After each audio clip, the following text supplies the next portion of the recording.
есептедік. Бұл жерден бастайық. Бізде қараңыздар, бұл жерде бірінші А деген айнымалы берілген. А деген айнымалы бұл қай тақырып оқушылар? Қай тақырыптың темасы мынау? Мына нәрсе. Массив. Иә, массив, екі өлшемді массив, жай ғана массив емес. Екі өлшемді массив. И оны бізде басқаша матрица деп айтылу керек еді. Бұны матрица деп те атаймыз. Міне матрица деп тұр ғой. Ал екі өлшемді массив бізде. Екі өлшемді екенін қайдан білдік? Өйткені мына жерде бір тік жақша, екінші тік жақша. Яғни бірінші мынадай тізім берілген. Ол тізімнің ішінде тізімдер бар. Тізімнің ішінде тізімдер бар. Міне, үш тізім бар. Сол үшін ол екі өлшемді массив болады. Енді А деген айнымалы бізден А деген айнымалының ішінде екі өлшемді массив бар. Енді ол массивті біз аламыз да мынадай астына for деген циклды жасаймыз. For деген цикл деген for циклын басқаша қалай айтатын еді?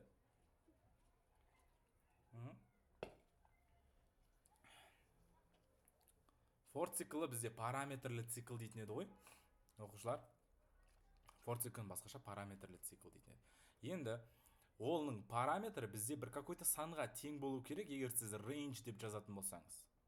Range деп жазылған, ана жерде сан жоқ, len a деп тұр. Сонда ол нешеге тең? Кім айта алады нешеге тең екен? Len a. Аның ұзындығы. 9-ға ма? 8-ге ма? Аның ұзындығында 3-ке тең. Өйткені қараңыздар. Бұны екі өлшемді массивте былай ғой, короче. Егер кодқа барайықшы.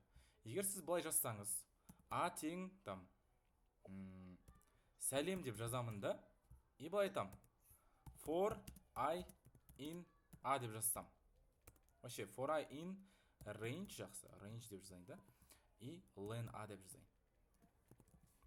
Бұның ұзындығы қаншаға тең болады?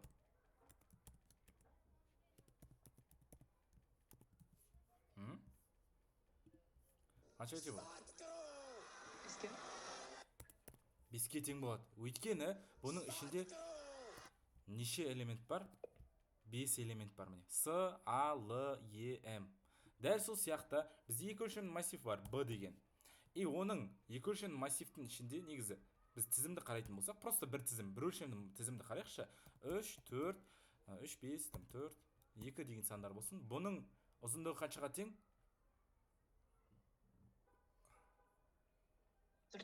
4-ке тең, өйткені ішінде 4 элемент бар. Дәл сол сияқты екі өлшемді елестететін болсақ, екі өлшемді массивті елестететін болсақ, оның ішінде мынадай бір тізім бар, мынадай бір тізім бар, және мынадай бір тізім бар.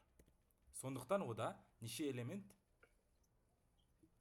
3 элемент. Сондықтан біз элементін санаймыз, оқушылар. Ішіндегі мына сандарды емес, ішіндегі мәндерді емес, біз элементін санаймыз. Мына жақта 1, мына жерде 2, міне үтірмен айырмашылық жасалып тұр ғой. Сол үтір санаңыздаршы, үтірден алдын нешеуі бар екен?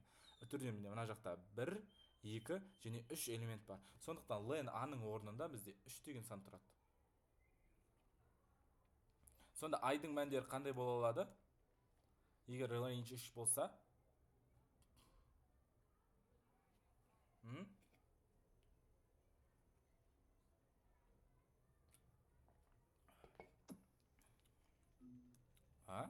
ешкімде жауап жоқ па не?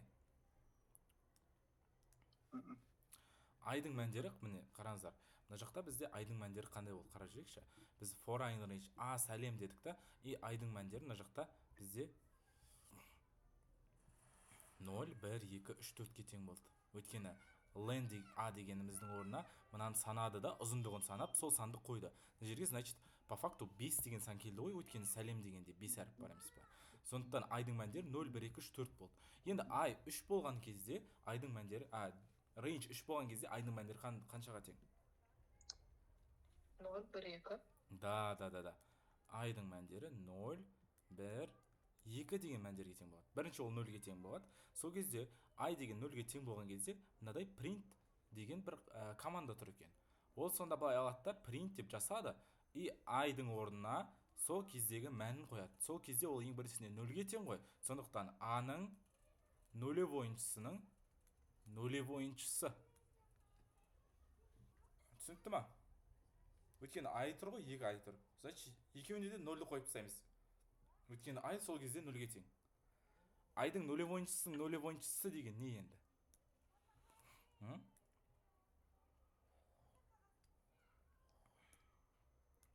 Қараңыздар. Мынау нулевой элемент. Мынау нулевой элемент. Мынау бірінші индексте тұрған элемент. Мынау екінші индексте тұрған элемент. 0, 1, 2, е? Бізге айтып жатыр, 0-дің нөліншісі деген. Значит, нулевой элементтің ішінде тағы элементтер тұр ғой, міне 56, 22, 30 деп. Сонда ол қай санды шығарып береді?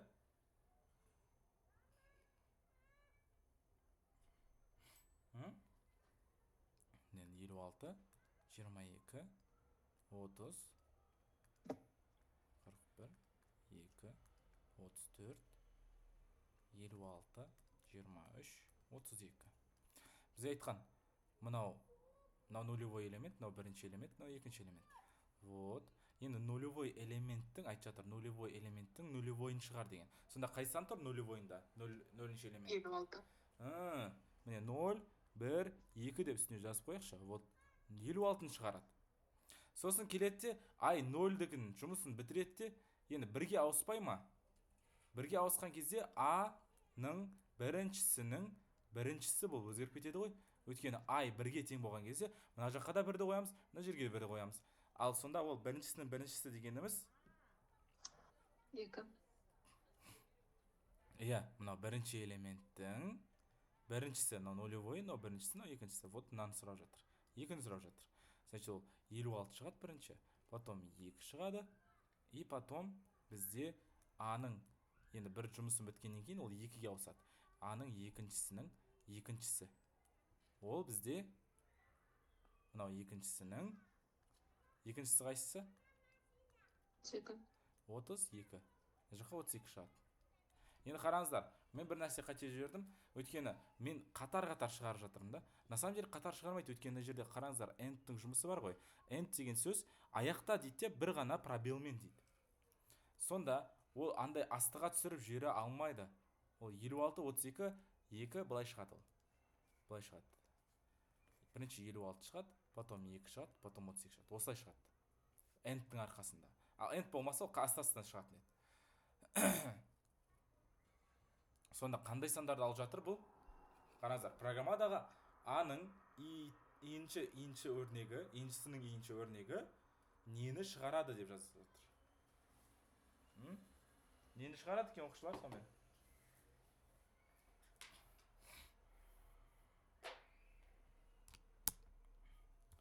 Кімде қандай жауап бар?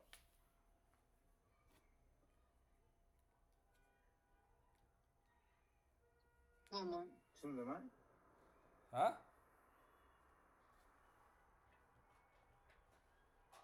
Болмағай. Иә, матрицаның, жоқ, voi емес. Матрицаның негізгі диагонал элементтерін шығарады. Д болады. Да. Өйткені мынау негізгі ғой. Мынау жанама. Мынау жанама. Жанаманы кейбір жағдайда қосалқы деп те айтады. Ал негізгіні кейбір жағдайда басты деп айтады, бас диагональ деп айтады. Ну, главный мағынасы бір ғой, синоним сөздер ғой. А матрицасы үшін экранға шығаратын нәтиже. Біз уже оны есептеп тастадық қой. А матрицасы дегеніміз мынау. А матрицасы. Ол мынандай айдың айншысын сұрап жатыр. Жаңа мыналар шығарып жатыр. 56, 2, 32 шығып кетті. Келесінде. Б матрицасында I плюс J тең ln B азайтылған бір шарты нені анықтайды дейді.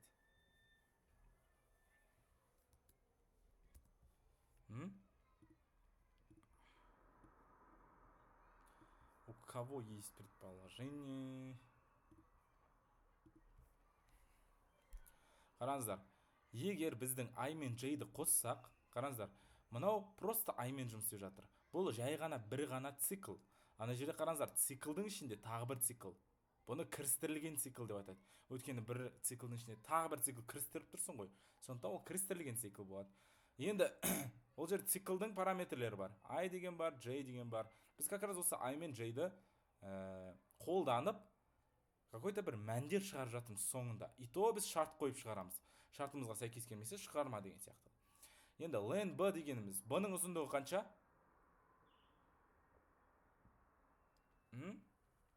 Үш. Иә, b-ның ұзындығы 3 дейді. Енді айтып жатыр, b-ның нулевой болған кезде, енді 3 болса қараңыздар, I деген 0 болады, еще 1 болады, еще 2 болады ғой.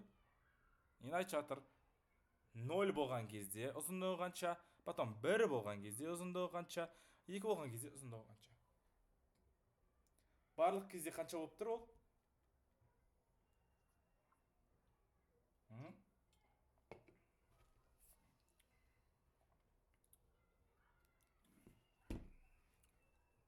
Барлық кезде 3 болып тұр ғой?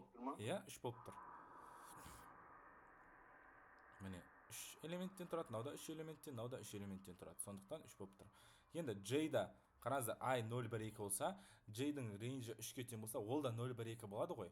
Бірақ бізде бір нәрсе бар. Циклдың ішінде не жазсаң, сол қайталану керек, дұрыс па? Енді бірақ бізде циклдың ішінде цикл тұрса, ол кішкене әңгімені өзгертіп жібереді. Қазір мен жазып қарайық бұны. Қай жерге жазып едім мен? Бір жерге жазып қойдым, ұмытып қалдым қай жерге жазып. Жақсы, қайттан басына жазсайық. b тең. Рандомный сандар жазсайықшы.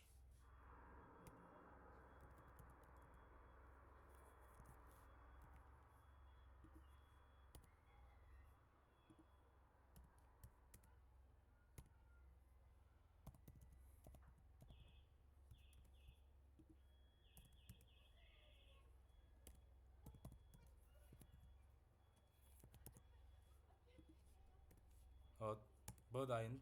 Енді айтсам, for I in range len body. Len body. И айтамыз, for J in range len b-ның i-шысының ұзындығы дейміз. Содан кейін шарт қоямыз. If I мен J-ді қосатын болсам, тең болсын ол len b-ның азайтылған бір немеді. Иә, сондай еді. Сосын жазамыз print b-ның i-шысының J-шысы. Еще end бар еді вроде. End тең болсын мынандай бір процентке. Ран жүрейік. Окей, шықты. Енді бірінші визуально елестететін болсақ, мына жаққа бізге len b-ның орнына бізде 3 деген сан тұрады, дұрыс па? Енді айтып жатыр мына жақта. I дегеніміз 0-ге тең болса, яғни мынау нулевой ғой, нулевой элемент. Вот соны сұрап жатыр бізде. Мынау былай келді деп ойлаңыздаршы, мына жерге келді деп ойлаңыздаршы. Неше болады мынау len дегеніміз? Ұзындығын табады. 3 емес пе? 23 бар, 1 бар, 92 бар, 3 элемент бар. Сондықтан бұл жерге де 3 келеді. Енді айтып жатыр, len b дегенімізге де неше келеді? Мына жаққа? Оқушылар?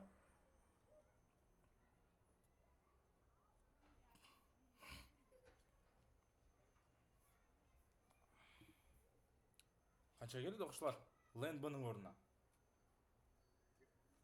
Экран көрінбей қалды ғой? Ағай, экран өшіп қалды. Бәсе, айтсыңдаршы.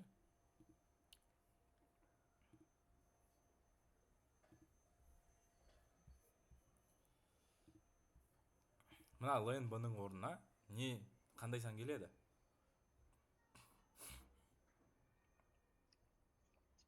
Бұның ұзындығы 3. 3 қой? 3 келеді. Значит, мынаны біз неше деп алсақ болады? 3 азайтылған бірді. 2. 2 деп алсақ болады. Сонда вообще қысқартып тастадық қой біз. I-ға J-ді қосқан кезде ол 2-ге тең болса, соларды шығар деп жатыр. Давайте I мен J-ді жазып алайық онда. I мына жерде 0.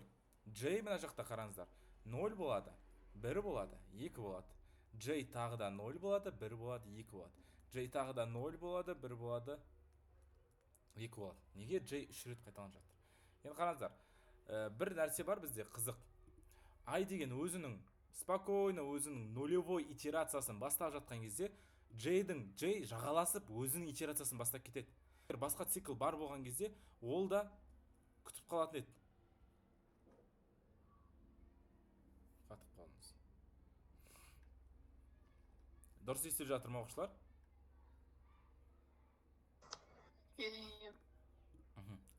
Иә. Яғни J дегеніміз бізде I-ға мешать етеді де, сондықтан I өзінің нулевой болған кезде J деген өзінің полный итерациясын жасап тастайды 0, 1, 2 үшін. Сосын I деген енді 0-ден 1-ге ауысу керек қой. I 1 болған кезде қайттан кіріп басталады, J қайттан басталып кетеді. Өйткені J ішінде тұр ғой, шығып кеткен жоқ. Ол өзінің итерациясын болды, ол істемейді деген сөз емес. Ол қайттан келсе, қайттан істей береді ол итерацияны. Сондықтан бізде қараңыздар, енді осы ішінде комбинациялардың ішінде біз айттық қой шартта не деп тұр еді? Шартта не деп тұр еді? Шарт ол I мен J-ді қосқан кезде екіге тең варианттар. Так, бізде қарасаңыз 0 мен 0-ді қосатын болсақ, ол 2-ге тең емес. Значит, оны қарастырмаймыз. 0-ге 1-ді қоссақ, 2-ге тең емес, қарастырмаймыз. 0-ге 2-ні қоссақ неше болады? Шартқа сәйкес келе ма? Шартқа сәйкес келеді ғой, Иә. Сонда I деген мына жаққа қараңыздар. Мына print b-ның i-ншы, j-ншы деген жеріне былай жазамыз. b-ның нулевойының екіншісі деп жазамыз. Міне нулевойының екіншісі. Енді 1 мен 0-ді қоссақ келмейді. 1 мен 1-ді қоссақ келе ма?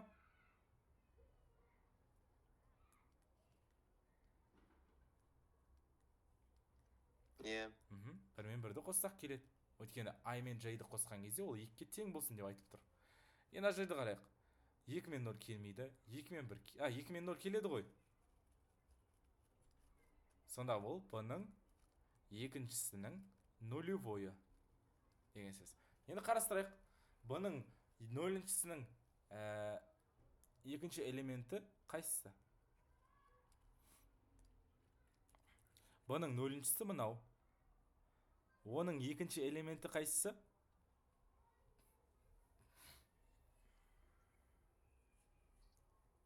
Екіншісі 23 па, 4 па, 21 ма?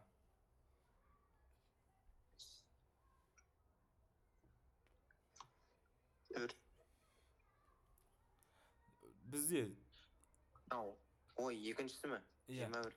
Бәсе, 0, 1, 2 ғой, значит 21 шығады. 21 шығады. Енді біріншісінің біріншісі ше?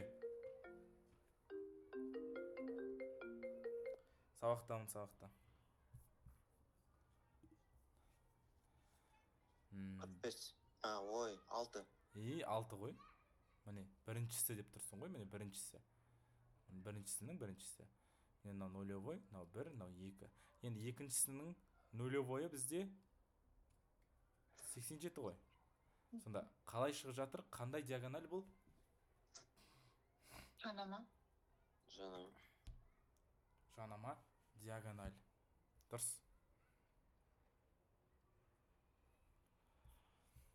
Сонда бізде жауап А болады.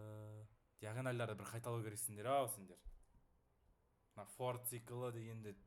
Мына циклдың жұмысын түсініңіздер ма? Неге J күтіп қалатын? Иә.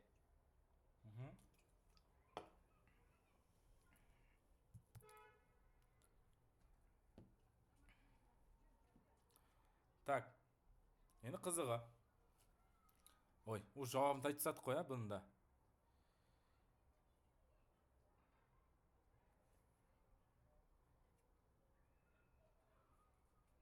Бұның жауабы қайсысы?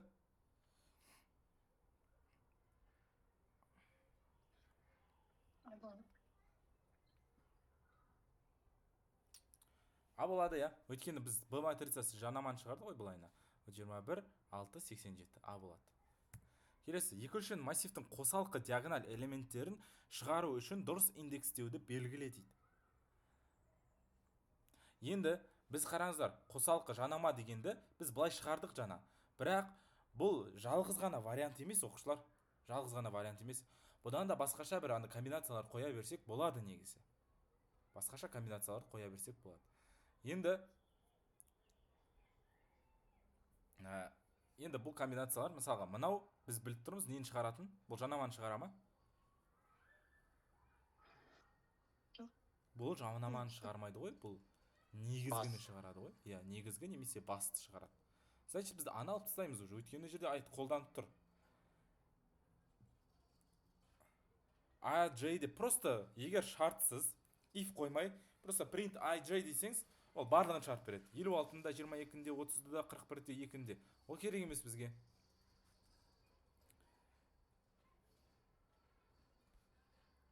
Ал С мен Д-ны қарастыратын болсақ.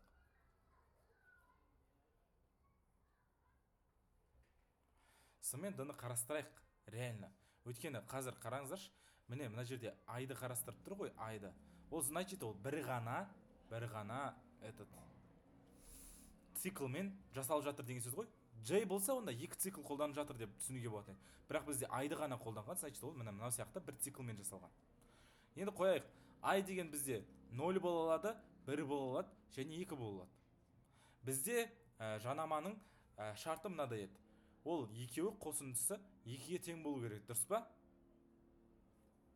Енді мынаны қарайық. Мына екеуінің қосындысы 2-ге тең болатында, яғни мына жақта да бір сан тұрады, и мына жерде де бір сан тұрады. Сол сандарды қосқан кезде 2 болу керек. Давайте біз жазайық. I-дың орнына 0-ді қоямыз. I-дың орнында 0 тұрады. Былай жазамыз. Ln A минус 1. Ln A дегеніміз нешеге тең еді?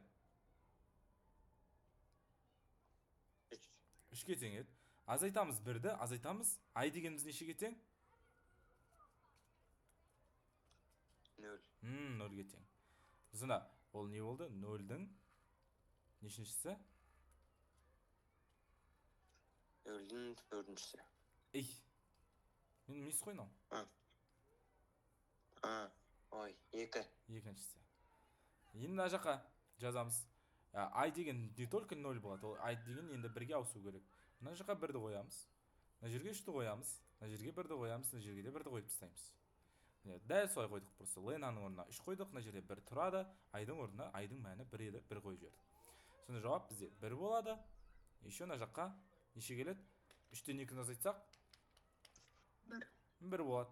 Онда біздің шартымызға келіп тұр ғой, өткен 0 мен 2-ні қоссақ 2 болады. 1 мен 1-ді қосқан кезде 2 болды. Енді осы шартты қойып барайықшы қызыққа. Мына шартты алып тастап. Мына жердегі шартты алып тастап. Бұйсы жазамыз.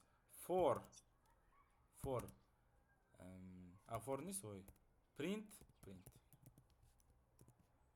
бұның айыншысы және шартта былай еді. Ln B азайтамын 1 азайтамын I еді. Мына жаққа просто Ln B деп жазып қояқ енді, для приличия негізі 3 деп жазбасақ. Бізге сол 92, 6, 45 деген сандарды шығарып беру керек. Вот 92, 6, 45 деген сандарды шығарып берді. Яғни бұл бізде дұрыс вариант екен. Ал егер мынаны қоятын болсақ ше, соңғы вариантта плюс 1 екен. Плюс 1-ді қойып жүрсек. Қате шығарды. Өйткені бізде қараңыз, least index out of range дейді. Яғни бізге ln b-ға 3 қосылады, 3 тұрады. 3-ке 1-ді қосасың, одан 0-ді азайтасың. Ол 4 болып кетеді ғой. А бізде мына жақта 4-ші элемент жоқ. Сондықтан сен айтып жатыр, индекстің out of range деген диапазоннан шығып кеттің деп жатыр. Сондықтан бұл келмейді.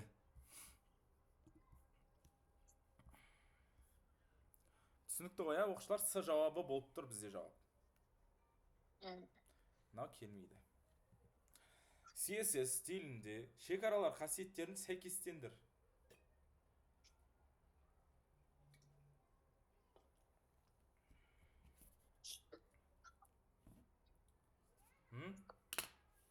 Деген solid бес пе? Нүктелі dotted.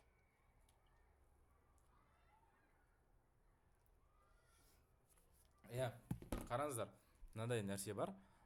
Нүктелі деген, dotted болады. Ал былай жасалады ғой.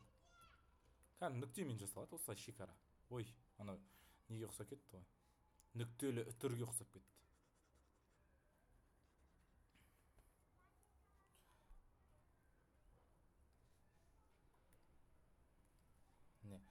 Ал тұтас жиектер дегеніміз ол solid болады. Солидный деген сөз ғой, яғни бір ғана просто сызық міне. Ал double деген ол двойной сызық. Двойной сызық осылай. Осылай жасалады. Ал dashed деген ол сызық, сызық, сызық, сызық, сызық осылай тұрады. Деп. Dashed деген осылай жұмыс жасайды.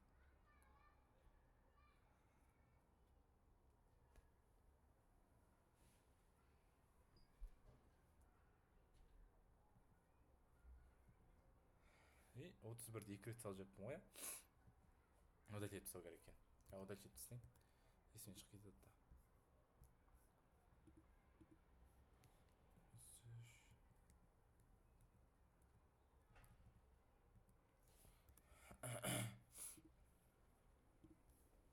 Енді бір қызығы, мына сөз андай сызық деп келмейді, dashed деген мынау.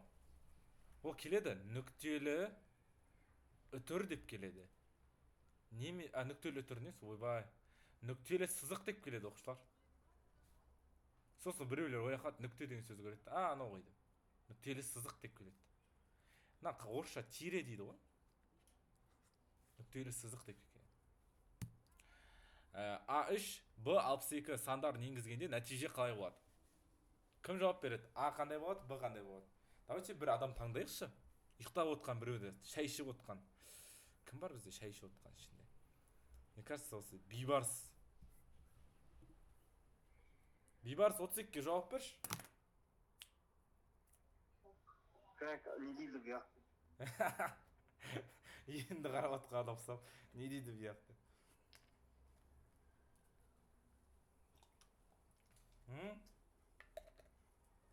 Не дейді екен? Бізде А варианты бар, Б варианты бар. 62 қосқанда 65, В вариантында жоқ, А варианты error болады. В варианты 65 болады. Все согласны, да, Бейбарспен? Или претензия бар ма басқаларда? Өз варианттарын сыналады. Жақсы, келісуге болады. Б варианты бізде 65 береді. Өйткені int деген бізде бүтін сан, ол деген 3-ті енгізесің, ол бүтін сан ретінде қабылдайды, 62-ні енгізесің, ол да бүтін сан ретінде қабылдайды, 3-ке 62-ні қосып жіберіп жатыр да саны сұрап жатыр. Сонда 65 шығарып береді. Ана жаққа. Иә, А дегеніміз 4 болады. Неге? Өйткені 3 деген сан емес. STR сөз ретінде барады. 62-де сөз ретінде барады. Сөздер мен сөзді қосқанға кезде 362 деген сөз шығатын. Сан емес, сөз ретінде болып тұр қазір. Екен қосып жатыр ғой. Сонда былай істеп жатыр ғой. 3 қосамын 62 деген сөзге. 362 деген сөз шығады.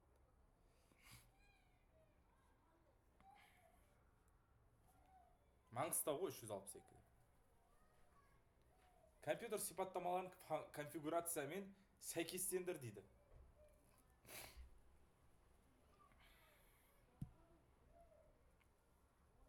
В бізде базалық болады. Ал А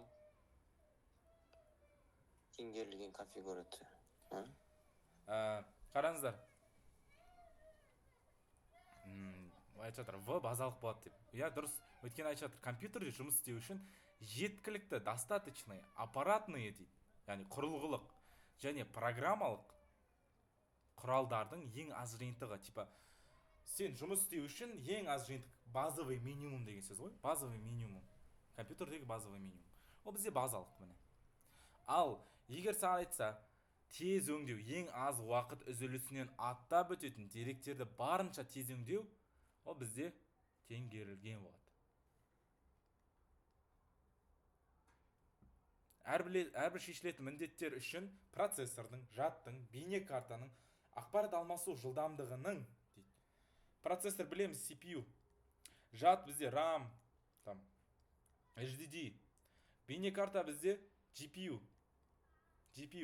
ақпарат алмасу бізде там модем болуы мүмкін, маршрут роутер деген сияқты, да? Осылардың бар ғой, ең аз уақыт үзілісіне аттап өтетін, яғни сен бір графикалық там өңдеу жұмысын жасап жатсың да, бір нәрсені монтаждап жатсың да.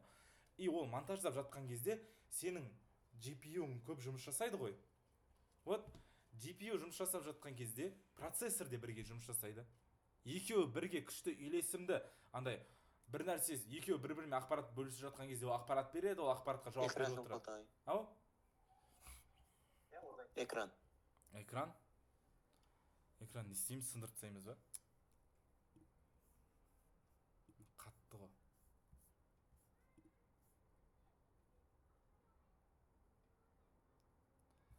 Оппа, все. Яғни қараңыздар, процессор жұмыс істеп жатыр, бейне картаң жұмыс істеп жатыр. Егер процессорың өте баяу жұмыс істейтін болса, яғни ол арзан, ол моделі бейне картаның күшіне жетпейтін болса, мысалға айтайық, Core i3 дейік та. Core i3. Бұл базовый енді процессорда, бірақ сенің GPU там өте мощный, короче. GPU қандай GPU деп айтсақ болады?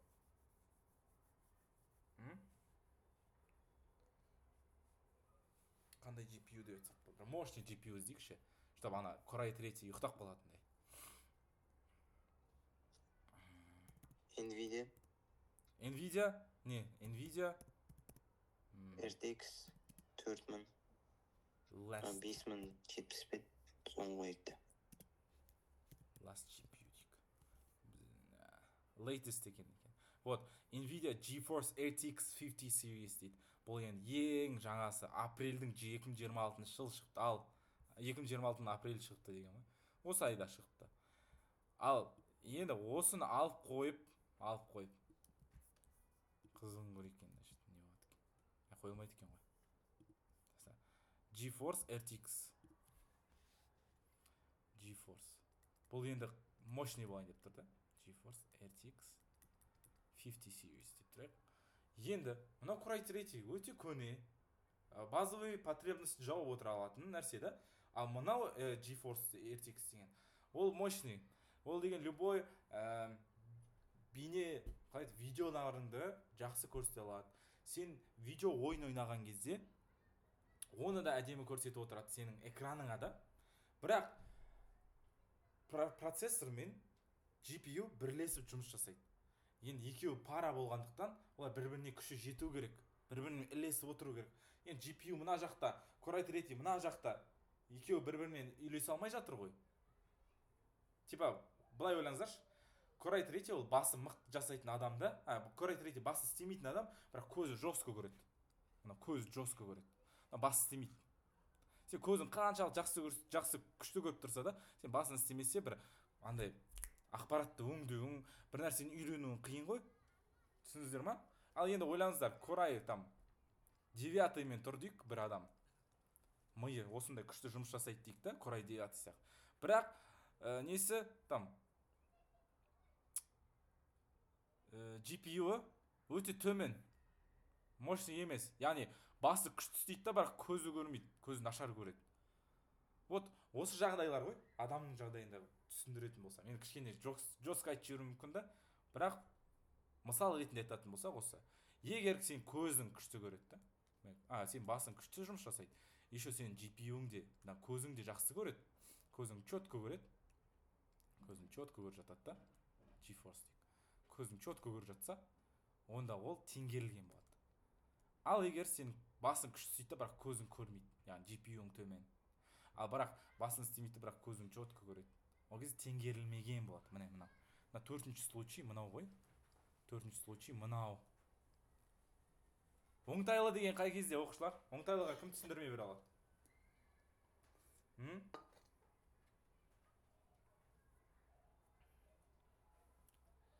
Не болды? Мен сетін тұстамай қалды ма, немене?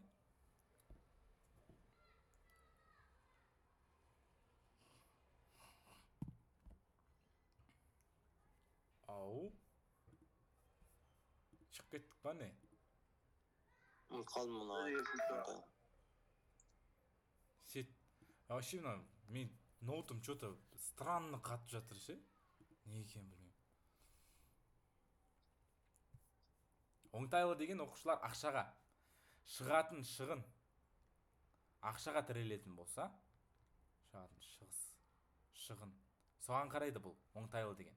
Яғни сен мысалға графический дизайнерсің да, енді сен графический дизайнер болғандықтан сен GPU-дан ақша жек қалмайсың. Сен GPU-ң жестко болу керек, сен там процессорың жестко болу керек. Яғни сен содан пайда көріп отырсың ба, сен дәл сол сияқты бір ақша құю керексің, дұрыс па? Бір жақсы мощный компьютер сатып алу керексің, ноутбук сатып алу керексің.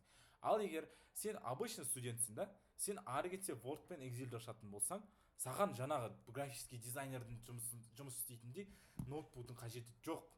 Или там профессиональный игроктар бар ғой, молодой сияқты ше. Вот солардың қолданатын ноутбугі, компьютерін сен сатып алудың қажеті жоқ. Сен өйткені обычный студентсің. Сонда шығатын шығын сен қолдануыңа байланысты болу керек та. Сен ары кетсе Word, Excel, там Google-ға кіретін болсаң, сен оған шығатын артық шығын қажеті жоқ. Яғни сен жаңағында молодойдың ноутбугындай ноутбук сатып алдың да, бірақ оны өйтіп қолданып отқан жоқсың.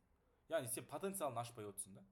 Сен артық ақша шығардың, бірақ сол ақша шығарғаныңмен барлық потенциалын қолданбай отырсың. Сол кезде оңтайлы конфигурацияны бұзғаның деген сөз. Оңтайлы конфигурация сен қолданатыныңа қарай ақша шығару.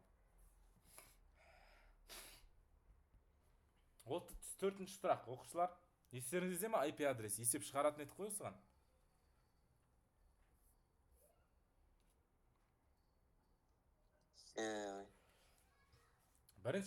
Ең бірінші правиланы еске түсірейік. Ең бірінші правило, бізге желі адресін табу алу керек.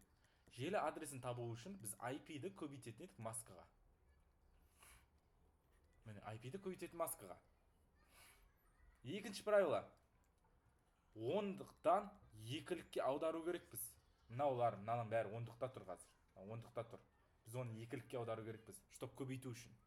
Үшінші правило дейді. Шыққан желі адресі бізде екілікте шығады, біз оны ондыққа айналдыру керекпіз обратно. Енді осы үш правиланы қолданып есептеп қарайық. Бізде 172 тұр, 20 тұр, 45 тұр, 201 тұр. 22 префикс 22 деген сөз 22 бір бар деген сөз. Жазықша 22 бір.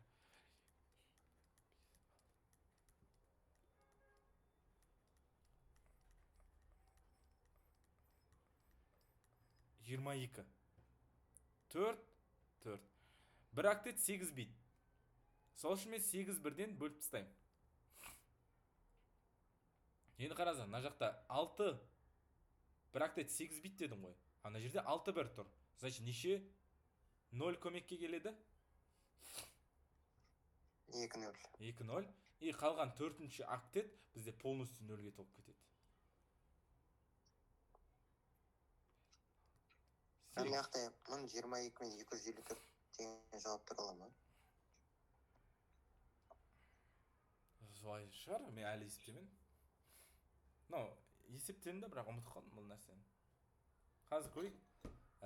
172 негізі по правилам біз деген мынаны да екілікке, мынаны да екілікке, мынаны да екілікке аудару керек бізді. Давайте екілікке аударайық. Бірақ аудармасақ та болады. Қазір оны айтам, не үшін аудармайтынымызды. Біз мына жаққа айтамыз. Decimal to binary деп жазамыз. Бұл кішкене енді cheating. Потому что каждый раз жазу тұрған, маған пайдасы жоқ.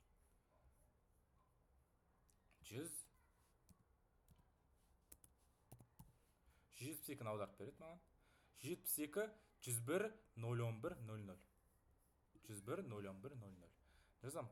101, 011, 00. 20-ны аударатын болсақ, оқушылар, сразу аудартсайықшы. 20 дегеніміз бізде 16 мен 4-тің қосындысы емес пе? 1 болады. Енді неше 0 керек болған? 8 октет болу керек, 8 бит. Нөлі керек алдына. 1, 2, 3 болады, дұрыс па? Қойып шығам. 0, 0, 0, 1, 0, 1, 0, 0. 45-ті аударатын болсақ, ол жатқа, оқушылар, 101 болып ашылады. 101. 101 болып ашылады. Және 0-дерін қойып тастаймын. 201-ді қоятын болсақ, 201 негізі понятно, что мына жақта 1 тұратыны. 200 деген ол 192 мен 8-дің қосындысы. 192 мен 8-дің қосындысы деген сөз. Мына жаққа 1 мен 1 келеді де 32 0 болады, 16 0 болады, 8 1 болады, 0 0 болады. Енді қой жүрейік. 1-ді 1-ге өтсек. 1, 0-ді 1, 0, 1, 0, 1. Бәрі көбейту керекпіз, айттым ғой мен правила. Көбейту керекпіз. Мынау IP, мынау маска. 1, 1, 0, 0. Қараңыздар, идеально мына сан қайттан шықты. Сонда, егер біздің астымыздан көбейтетін болсақ, масканың какой-то бір бөлігі полный 1-ге тең болатын болса, немесе там полный 1-ді ашатын болсақ, ол 255 қой. 255 деген сан. Ол 1, 1, 1, 1, 1, 1, 1, 1 деген санға тең. Яғни сіздерде кейбір жағдайларда масканың өзі беріледі. 255, 255, 0, 24 деп берілуі мүмкін да. Вот сол кезде 24, 0 деп берілуі мүмкін. Вот осы кезде сіз 255-ті көрсеңіз, автоматом 172 деген санды сразу желі адресінің бірінші октеті деп аласыздар. Окей, мынаны түсірейік. Мынау да сол болады. 0, 0, 0, 1, 0, 1, 0, 0, 0, 0, 1, 0, 1, 1, 0, 0 шығады. Мына жердің бәрі 0 шығып кетеді. 0 шығып кетті. Енді мынаны аударатын болсақ, біз жаңағы санды 172 ғой, мынау біріншісі. Вот 172-нің өзі түседі. Мына жақта дәл сол идентичный мына сан, қараңыздар, мына сан бәрі бірдей. Значит, ол біз жаңа 20-ны қойып жүрген едік. 20-ның өзі түседі. Енді мына жерде 45-те вот изменение бар. Қараңыздар, мына жақ полный 1 дейді, а вот мына жақта айырмашылық бар. Ол 1 еді, мына жақта 0 болып түсіп кеткен. Значит, ол 45 44-ке ауысып кетті. 44-ке ауысып кетті. Ал мынау, егер оқушылар түсініксіз болатын болса, давайте 44-ті қайттан обратно аударайық. Бұл сөзбен емес. Ағайшылды істеберек. Олай ма? 0, 1, 2, 3, 4, 5. 2-ның 5 дәрежесі, 2-ның 3 дәрежесі, 2-ның 2 дәрежесін қосып аламыз. 32 қосамыз 8, қосамыз 4. 44 шығады. Вот, 44-ның өзі шығады. Енді мына жақта соңында бәрі 0 шығып кетті, сондықтан мына жерге 0 жазамыз. Бұл желі адресі. Бұл желі адресі. Енді компьютер санын табу керекпіз. Бізде ешқандай сұрақ тұрған жоқ. Біз аны да бұны да тапқан жоқпыз әлі. Компьютер санын табу үшін ол количество компьютеров. Оның формуласы мынадай еді. Кс деп жазып қойын. Компьютер саны. К тең 2-ның n дәрежесі азайтылған 2. N-ді біз алатын едік масканың соңғы нөлдерінен. Масканың соңғы нөлдері қанша? Маска деген міне қараңыздар, мына жерде тұр. Соның соңғы нөлдерін санап шығамыз. Моды естіліп тұреді. Қанша? 10. 10 ғой. Мына жерде 8 0, еще тағы 2 0 бар. Значит 10. Мына жаққа жаздам. 2-ның 10 дәрежесі азайтылған 2. Ол 2-ның 10 дәрежесі 1024, азайтылған 2 болады да 1022 шығады. Ал хост номерін табатын болсақ, бізде мынадай формула береді. IP-дің 3-ші октетінен азайтамын желі адресінің 3-ші октетін. Оны көбейтем 256-ға, қосамын IP-дің 4-ші октетінен азайтылған желі адресінің 4-ші октеті. IP-дің 3-ші октеті бізде, IP-дің 3-ші октеті мынау, 45 еді. Аламын, 45, азайтамын. Желі адресінің 3-ші октеті қанша? Кім айтады?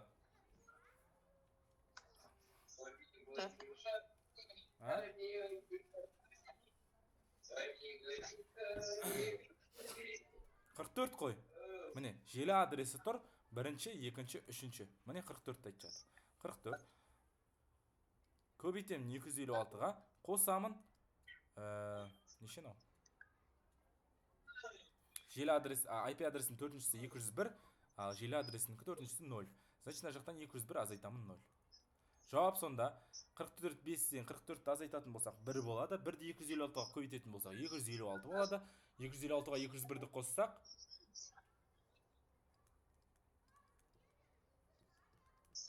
457.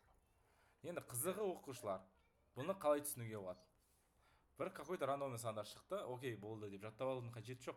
Мынау 457 деген, ол бізде 457-ші компьютер деген сөз. Ал 1022 деген, 1022 штук компьютер бар. Мына желіде, бізде, мына желі адресінде 1022 штук компьютер бар екен. Ал біздің компьютер, дәл біздің компьютер 457 болып орналасқан компьютер. Алдымызда әлі талай компьютер бар. Сондықтан компьютер саны бізде 1022 штук, ал хост номері бізде 457. Осы өрнектің ақиқат кестесін шығар дейді. Ой алла. Өзіме орғасыппын ғой мынаны. Жақсы. Қая. Қоя салайық. А, Б, С. А, Б, С. Қараңыздар, ақиқат кестесін құратын кезде біз қараймыз, неше параметр бар, неше айнымалы бар. 1, 2, 3 айнымалы. Значит, ол 2-ның 3 дәрежесі, ол 8 мән. Значит, мына жақта 8 қатар болу керек. 8 дегеніміз 8-дік санау жүйесін жазып шығамыз. 0, 0, 0. Или былай тез жазатын бар. 4, 0 жазасың, 4, 0 жазасың, 4, 1 жазасың. 2, 0 жазасың, 2, 1 жазасың. 2, 0 жазасың, 2, 1 жазасың. 0 жазасың, 1, 0 жазасың, 1, 0, 1, 0, 1 шығарасың. Енді ана жақта А-ны терістеген, Б-ны терістеген. А-ның терістелгенін жазып шығамыз. А-ның терістелгені алғашқысында 4, 0 еді, енді 4, 1 болады. Мына 0-дер бірге айналып кетеді. Ал бірлер керісінше 0-ге айналып кетеді. Окей. Б-ны терістейтін болсақ, 2, 0, 2 бірге айналады. Ал мынау 0-дерге айналады. 1-дерге, 0-дерге. Айтып жатыр, С дейді. Енді бізде ана жерде көбейту бірінші орында алады ғой. Тем более еще олар артық жақшаға алынған. Сондықтан мына екеуін көбейтеміз. Айтам, Б-ны терістелгенін көбейтемін А-ның терістелгеніне. 1-ді бірге өйтем. 1, 1, 0, 0, 0, 0, 0, 0. И соңында С-ға қосамын дейді. Мына мәнді алып келемін де С-ға қосамын. С-ға қосатын болсақ, С дегеніміз мынау еді. Міне, естеріңізде болса. 0-ге 1-ді қосамыз 1, 1-ге 1-ді қосамыз 1, 0-ге 0-ді қосамыз 0, 1-ге 0-ді қосамыз 1, 0-ге 0-ді қосамыз 0, 1-ге 0-ді қосамыз 1, 0, 1. Сонда ақиқат саны қанша? Мына жерде қанша 1 көріп тұрсыздар, сол ақиқат санына тең. Қанша 1 көріп тұрсыздар? 5. 5, па? Иә, 5 екен. Значит, ақиқат саны 5, ал жалған бізде 3 бар ғой, міне 1, 2, 3. Значит, жалған саны 3. Осылай істейсіздер. Сіздерге мына кесте берілмесе, өзіңіз кесте құрастырып аласыздар осылай. Осын жаттап алыңыздар. 4, 0, 4, 1. 2, 0, 2, 1. 2, 0, 2, 1. 0, 1, 0, 1. 0, 1, 0, 1. Деректер қоры деректерді сақтау түрі бойынша қалай өзгереді? Қалай істелінеді? Иерархиялық. Ол деректердің өздері, оқушылар бұл деген деректер қорының түрлері ғой бұл. А бізге деректерді қалай сақтайтынына байланысты. Орталықтандырылған бар, және таратылған бар. Таратылғанды бізде үлестірілген деп айтады кейбір кітаптарда. Яғни, орталықтандыр деген сөз, ол бір компьютер басқарады деген сөз ғой, бір компьютерде бар деген сөз. Ал үлестірілген ол бірнеше компьютерде доступ бар деген сөздер. Деректер қорына. Деректер қоры осылай жазылатын бет. Осылай жазылатын бет. Нәтижесі true болатын жолдарды өңдеу әдістері дейді. Қайсысы true болады?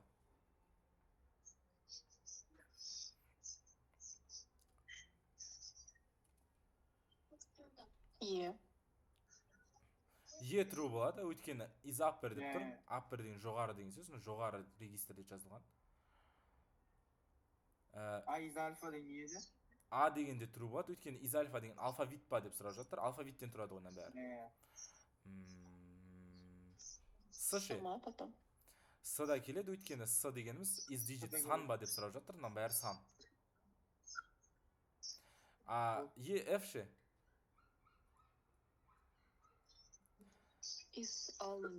All деген алфавит деген сөз. Нам деген number деген сөз. Сан. Дұрыс па? Төрт жол бұқытта ғой? негізі дұрыс емес. Өйткені қарасаңыздар, жақсы мынау алфавиттен де тұр, сандардан да тұр да, бірақ еще ана жерде не бар? Пробел бар ғой. Пробел ол санның ішінде де жоқ, ол алфавиттің ішінде де жоқ. Значит, бұл жауап false деген мәнді береді. Сол үшін F-та қабылдай алмаймыз. Егер пробел болмаған кезде, ол да true болатын еді. F-та жауап болып кететін еді.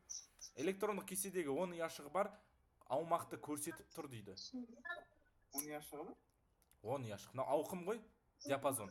Міне. Электрондық кестеден барайын. Мына жаққа барайын. Диапазон деген мынадай. Мен ұстап тұрмын да былай. Осындай, мына 10 штук ұяшықты көрсететін жол керек та маған. Ол нешеден нешеге дейін? С1-ден С1-ден R9-ға дейін. R деген айдала емес пе? A, B, C, D, F, G, A, B, C, D, F, G, H, I, J, K, L, M, N, O, P, Q, R, S, T. Оны санаудың қажеті жоқ онда. Үлкен аумақты беріп жібереді. B'ден бастап A, B, C, D, E, F. 3-тен 4-ке дейін дейді. 3 және 4. Мынау неше штук? 5. Мынау нешеу? 2. 5 пен 2-ні көйтсек 10. Значит, мынау болады. 2-де. A, B, C, D, E, F, G бар. 2-ден 11-ге дейін. 2-ден 11-ге дейін деген сөз 2, 3, 4, 5, 6, 7, 8, 9, 10, 11. Неше штук? 3, 6, 9, 10. 10 штук. 3-ті көбейтесің 10-ға 30 ұяшық беріп жүреді. Бізге келмейді онда мынау. Мынау да келмейді. С4-тен F-ға дейін. A, B, C, D, E, F. 4-тен 9-ға дейін. 4, 5, 6, 7, 8, 9. Мынау 4 болды. Мынау 6 болды. 4-ті 6-ға көбейтесіздер. 24 ұяшық беріп жүрді. Бізге келмейді бұл. А-дан B-ға дейін. A, B, екеуі болды. 6, 7, 8, 9, 10. Бесеуі болды. Болмайды олды. Летос. 2-ні 5-ке өйтсек? Бола ма? Иә, 10 болды ғой. Значит, Е болады. Болады. Значит, Б-дан 15-ке дейін көрейік. A, B, C, 15, 16, 17, 18, 19, 20. Так, 3, 6 болып кетті. 6, мынау 2 болды. 6-ны 2-ке көйтсек, 12 ұяшық беріп жүрді. Келмейді бұл да. Значит, Б мен Е. 3 минут артық өтіп кеттік пе? Жақсы. Мына жақта қараңыздар. Бізге айтқан бағалар кестесін құруда скор өрісі индексацияға жатпайды дейді. Скор өрісін қарайық. Скор деген бізбенен мынау. Int деп тұр. Индексация дейтіндей бізде ID-ға жатпайды. Mark ID деген точно индексацияға жататын еді. Индексация деген ол 1, 2, 3, 4, 5 деген беруді. Кестеде құрылған әрбір жолдар бұл жазбалар дейді. Иә. Аха. Кестеде индекс жоқ дейді. Индекс бар ғой. Қараңыз, primary key деп тұр ғой. Primary key болса бар ғой. Subject бұл кесте тақырыбы дейді. Келмейді. Қате. IDX score индексі бөлек кесте құрады дейді. Қараңыздар, IDX score кестесі score деген бөлек кесте құрып жатыр дейді. Mark ID бұл кілтпен өріс дейді. Mark ID деген кілтпен өріс. Дұрыс? Бұл Mark ID. На самом деле былай тұр ғой. Mark ID деп тұрады да, бұл өріс деген мына жер ғой. Бұл өріс бола алады. Өріс бола алады. Сонда B мен F болып тұр ғой. Жауабы негізінде. А Е ше? Е жатпай ма? Мына бөлек кесте құралатын сияқты. Өйткені қараңыздар, скор деген бізде бөлек баған ретінде тұр ғой. А ол бағанды алып келіп жатыр.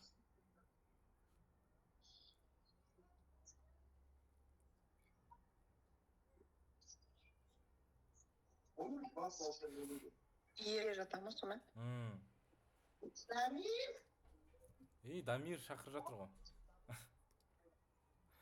Инвесторлар, оқушылар. Инвестор деген ол көмектесетін адамдар да, дұрыс па? Ақшалай. Донор. Бірінші ол донор бола алады, донорлар бола алады. Бізде көмектесе алады. Демеуші бола алады. Демеуші. Еріктілер бола ма? Волонтерлар. Иә. Жоқ, бола алмайды еріктілер. Жоқ. Компьютер олар. Волонтерлар это ақшалай көмектесу керек қой? Сізге инвестор. Беккерлер болады. Бекер болды. иә, авторлар мен реципиенттер олар екеуі тең мағына. Реципиент деп те айтады, автор деп айтады. Автор деген жаңа бізде мынандай бар. Kickstarter деген не бар еді? Краудфандинг платформасы бар ғой. Сен авторсың, сенің өзің идеяң бар. Идея бар.